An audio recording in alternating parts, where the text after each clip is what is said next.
I'm not sure how much time we have. I guess we have 4 or 5 minutes. I think I'm correct in that. What benchmarks are you going to use to determine if future blooms and other efforts that you've made? I know you've won many awards from National Keep America the Beautiful, and you've deserved those, and you work very hard with a small dedicated staff and of course the volunteers. But how do you give progress reports to the mayor, city commission, and to the people watching this program? Well, that's a good question, and any not-for-profit should have benchmarks and ways to be accountable. One of the ways that we're held accountable by Keep America Beautiful is every year we do a litter index throughout the city of Cincinnati, and report that, and also a cost-benefit analysis, what the government gives us and then what we return.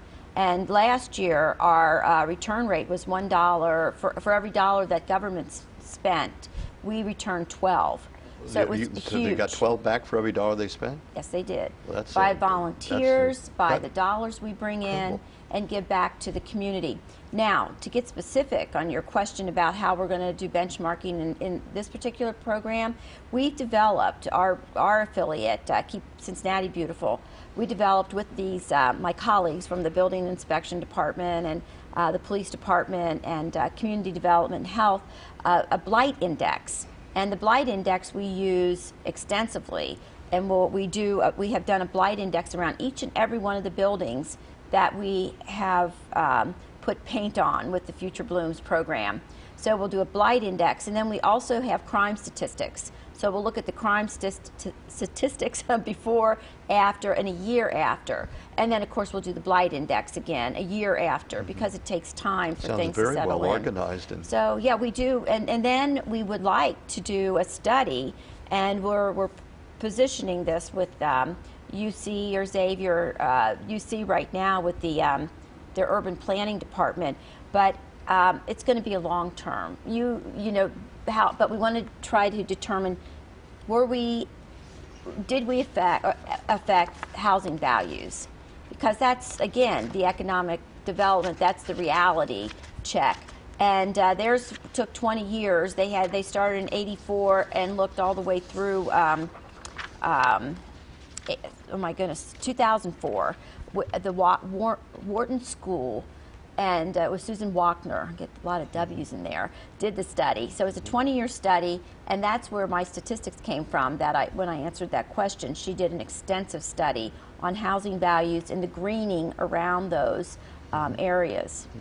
Let me, we have a couple of minutes, but unless we run out of time, I'd like to ask the director to bring up a graphic, please, which will give people a website address and the ability to speak directly with you through your administrative assistant and yourself. Do we have that right? Could you read that for us? Well, and make sure if anyone wants to get in touch, they can contact us through our website, because they can get all of our email addresses, www.keepcincinnatibeautiful.org.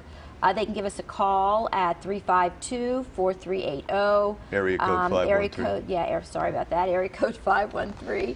And we have a lot of volunteer opportunities. People can get involved with us. We have a school program that we have people that go out into the schools and talk to the children about environmental issues. So we have a lot of different things that How can you, I don't want to put the young people who are in the studio on the spot, but how can you get them involved? I know they're involved to a great degree, but how can they help you? Well, actually, we have just started a service learning program. And we want these young people to go to area elementary schools and talk to the children about why it's important not to litter, why to keep their environment clean, that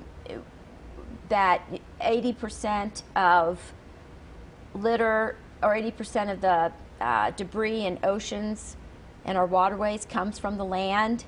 So that what you drop on the ground is going to end up 80% of the time in our oceans. Just a plastic bag, for instance. And the beauty of it, well, the reason is for the young people to hear from the young people. I know. That's the best. Because I'm their mom telling them what to do. These are their peers. And if it's peer-to-peer, it's always much more effective. And we also have a program that uses animals. We work with the zoo, how litter hurts animals, and our after studies have shown that using animals is so much more effective than, again, using us. So we have that penguin come out, and they talk about how that six-pack ring was around his neck and happy feet. That's much more effective. Right. But our time has come and gone, but we'll see you next week. Thank All you right, very much. thank And you, of course, David. keep up the good work. Thanks. And of course, thanks to our studio audience who will be back with us next week. And as always, thanks to all of you for taking the time to watch. Please watch next week. Worldwide distribution of Make Peace with Nature is made possible by Dotster.